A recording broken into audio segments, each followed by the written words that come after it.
Greetings and welcome back to room 303 in our Talks with Walt, as we are calling our readings through the deathbed edition of Walt Whitman's Leaves of Grass. We turn now to a little poem from Montauk Point.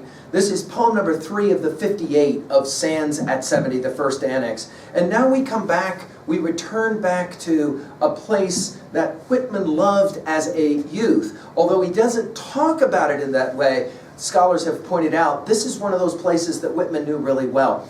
Poetry of place is going to be significant, as we've already seen in Leaves of Grass. And at the very beginning of these collections of lines, Sands at 70, we've already seen this now 3 times. The aboriginal name is the way that he will have said it in one of the earlier poems. Now, our assumptions are that you've been following our stuff at learnstrong.net, down that left-hand side, Talks with Walt, our playlist, and that you were with us from the very beginning, and the inscriptions. We're going to actually reference eidolons in this study. We gave a set of introductory comments that to Sands at 70. I'm hopeful that you have seen that. And then we just finished with Montauk. Now, our Nortons will give us very brief information here that this poem was first published in the New York Herald, March 1st, 1888. The place is a headland at the eastern end of Long Island, familiar to Whitman's earliest youth. Now, I love this poem because it will suggest what Whitman's life has always been about. What do we say about great poets? They show, not tell. Obviously, Whitman does quite a bit of telling, there's no question, but he does some really fun showing as well. By the way, Montauk will get used one and only one time in Leaves of Grass, and it's right here. Not in the poem, but in the title. I stand as on some mighty eagle's beak, eastward the sea absorbing, viewing nothing but sea and sky. The tossing waves, the foam, the ships in the distance, the wild unrest, the snowy curling caps, that inbound urge and urge of waves, seeking the shores forever. Now, I love this poem for a number of reasons. By the way, I stand. This will be the 18th time that it will get used. It'll be the last time that it gets used in Leaves of Grass. You can go back to see the number of ways that I stand gets used. Mighty, remember his love of these words that express strength. And then eagle's beak will obviously take us to Dalliance of the Eagles.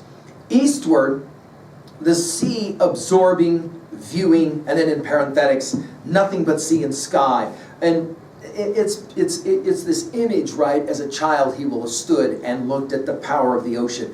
And now he's going to, and there's a lot in Sands at 70 about the ocean. Of course, sands can be the sands through an hourglass, or it can be the sands of a beach, obviously. Notice, we're going to have tossing waves, the foam, the ships in the distance out on the horizon. This would be something that as a child he would have seen. As he's aging, he's returning back to sights that he saw as a child. The wild unrest, and again, the use of the word wild in Leaves of Grass we've already commented on. The snowy curling caps, so we got the waves. That, and after the dash, that inbound urge and urge of waves. Now, remember in Eidolons, we saw this, the old urge. Here it's the urge and urge of waves.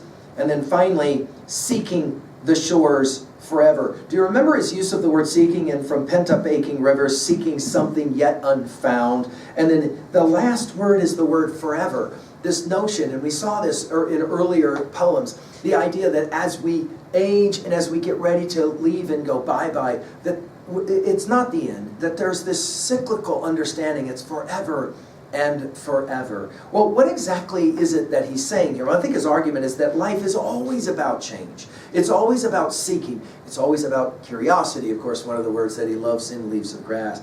At 2b, I love painting the word picture, eagle's beak, and of course you can see that so well in your mind's eye.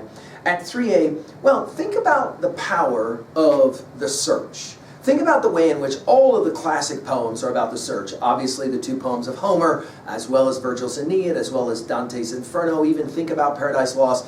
All of the great epics have at their very source this idea of seeking.